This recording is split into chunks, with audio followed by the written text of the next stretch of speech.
OP Shukla, page number 90। प्रश्न पत्र ITI 2001। Dictation start. सभापति महोदय, वित्त मंत्री जी ने सदन के सामने जो वित्त विधेयक प्रस्तुत किया है, मैं उसका समर्थन करता हूँ। इस बजट का समर्थन केवल मैं ही नहीं बल्कि सारा देश करता है और मैं समझता हूँ कि हमारे विरोधी पक्ष के माननीय सदस्य भी अपने दिल से इस वित्त विधेयक का समर्थन करते हैं। पहली बार इस सदन में इस प्रकार का बजट प्रस्तुत किया गया है। हमारे राष्ट्र के प्रधानमंत्री और देश के नौजवान नेता ने हमें नारा दिया है कि हम आने वाले समय में अगली पंचवर्षीय योजना में उत्पादन और रोजगार को अधिक महत्व दें।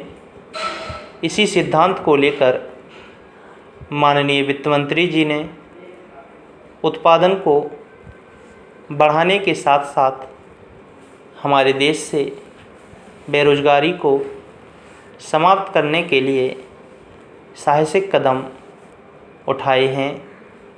मैं उनके इन प्रयत्नों को भी सराहना करता हूँ।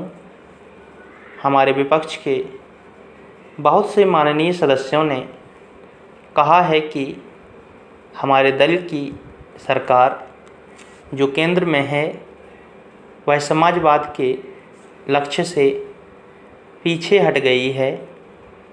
मैं उनको बताना चाहता हूँ कि यह उनका भ्रम है। इस बजट में जिस तरह से विभिन्न क्षेत्रों में प्रावधान किए गए हैं, वे संकेत करते हैं कि वे केवल करोड़पतियों के लिए ही नहीं हैं बल्कि हमारे देश के जनसाधारण लोगों की आवश्यकताओं की भी पूर्ति करते हैं।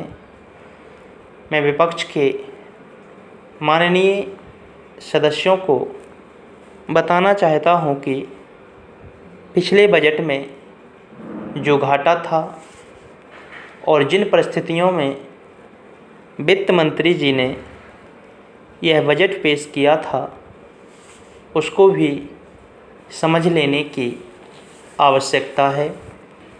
उस घाटे को किस प्रकार से पूरा किया जाए, यह भी एक बहुत बड़ा उत्तरदायित्व हमारे वित्त मंत्री जी पर है।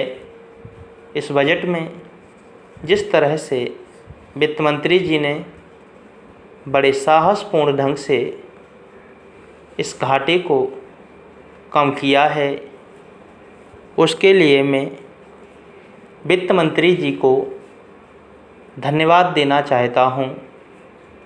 वित्त मंत्री जी ने इस बात का ऐलान किया है कि जिस तरह से हमारे देश में उत्पादन के क्षेत्र में प्रगति हो रही है, उससे लगता है कि आने वाले दिनों में हमारे देश को किसी भी विदेशी बैंक से ऋण लेने की आवश्यकता नहीं पड़ेगी।